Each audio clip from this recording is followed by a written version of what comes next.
Sabe? Existem algumas histórias que parecem, sei lá, que o tempo simplesmente tenta apagar.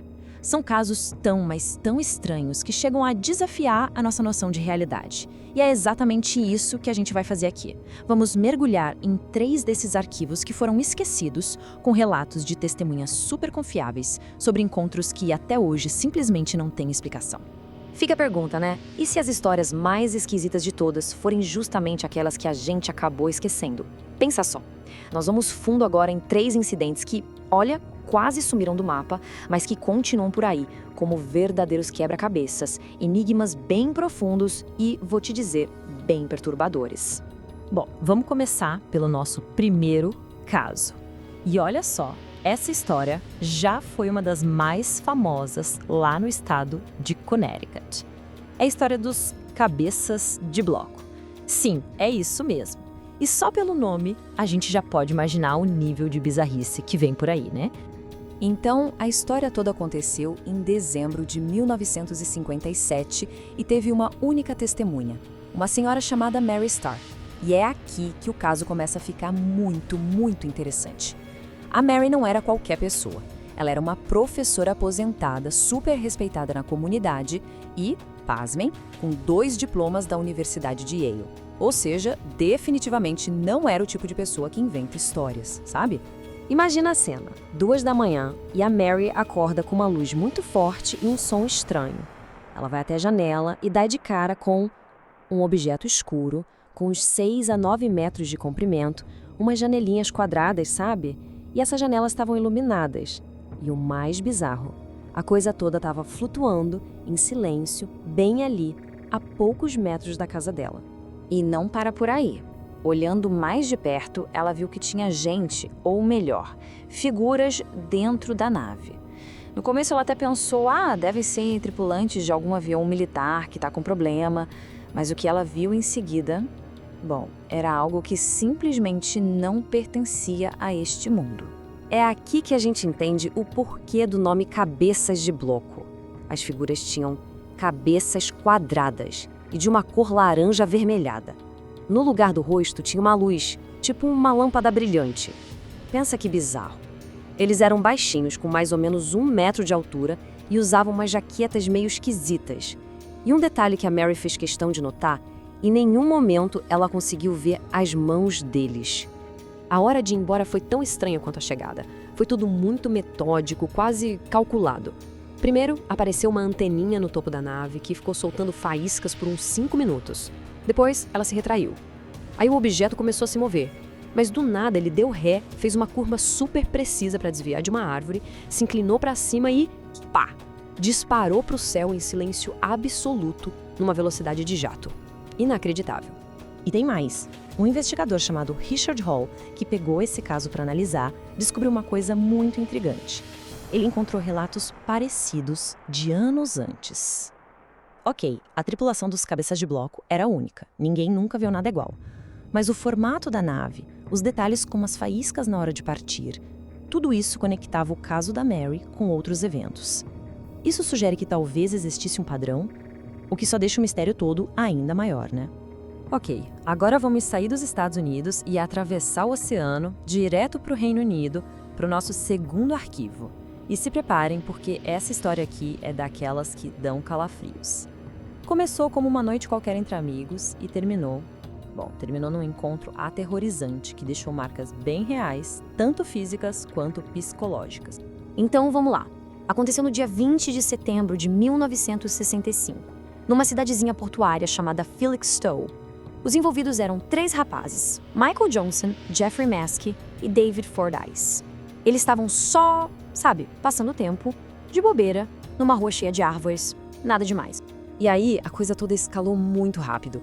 Eram umas 10h30 da noite, do nada, sem falar uma palavra, o Michael Johnson simplesmente sai do carro e começa a andar em direção à mata escura. Pouco tempo depois, os outros 2 amigos ouvem um zumbido bem agudo e veem um objeto oval brilhante passando no céu. Assim que o objeto some, o Johnson sai da mata, cambaleando e desmaia no meio da estrada. Uma loucura. Claro que levaram ele correndo para o hospital. E lá, super abalado, o Johnson conseguiu finalmente contar o que ele lembrava. Ele disse que sentiu uma força, algo que o obrigou a entrar na floresta.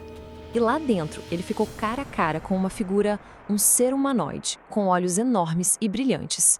A última coisa que ele viu, antes de desmaiar, foi essa criatura sendo completamente coberta por chamas laranjas. E o que prova que isso não foi um sonho ou uma alucinação foram as consequências físicas. Quando o Johnson acordou, ele estava com amnésia, ele não reconhecia nem os próprios amigos. E mais, os médicos acharam uma marca de queimadura bem estranha no pescoço dele e também um hematoma perto da orelha. Essa evidência física é muito forte. Ela mostra que alguma coisa muito real, e talvez violenta, aconteceu com ele lá na floresta. Chegamos ao nosso terceiro e último arquivo. E esse aqui é diferente. A gente vai para um quartel do exército britânico, para uma história sobre uma criatura que fica ali, sabe, naquela linha bem tênue entre o que a gente chamaria de extraterrestre e de fantasma. É, de longe, um dos relatos mais bizarros e perturbadores que existem. O lugar é o quartel de Dikelia, lá no Chipre, em setembro de 1968. A testemunha principal é um oficial do exército britânico, que preferiu não se identificar. Mas, mesmo anônimo, o relato dele foi tão detalhado que os pesquisadores da época fizeram questão de registrar tudo. Tudo começou quando o cachorro do oficial começou a rosnar e depois a choramingar. Intrigado, ele abriu a porta do quarto e viu o corredor da escada todo iluminado por uma luz laranja. E no meio dessa luz estava a criatura.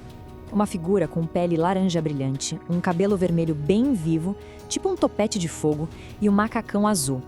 O rosto era uma carranca horrível. E o mais bizarro de tudo, da cintura para baixo, o corpo simplesmente não existia. Parecia que não tinha sido terminado, sabe? Incompleto. E aí veio o momento de puro pavor. A criatura que estava flutuando na direção dele, de repente, girou a cabeça. E não foi um giro normal. Ela girou a cabeça 180 graus, completamente, para olhar para trás. Um movimento que é fisicamente impossível. O oficial, claro, entrou em pânico total, correu de volta para o quarto e se trancou lá dentro completamente apavorado.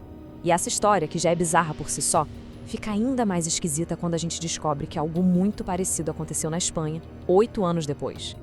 Lá, em outra base militar, soldados também viram uma aparição flutuante, gigante, com quase 3 metros, e com os membros meio mal formados, sabe? E emitindo um brilho.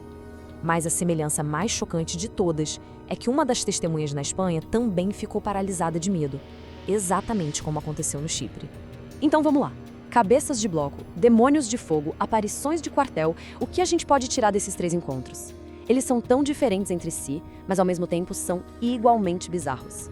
No fim, eles deixam a gente com aquela pulga atrás da orelha, sabe? E um monte de perguntas sobre que tipo de seres são esses que simplesmente desafiam tudo que a gente acha que entende.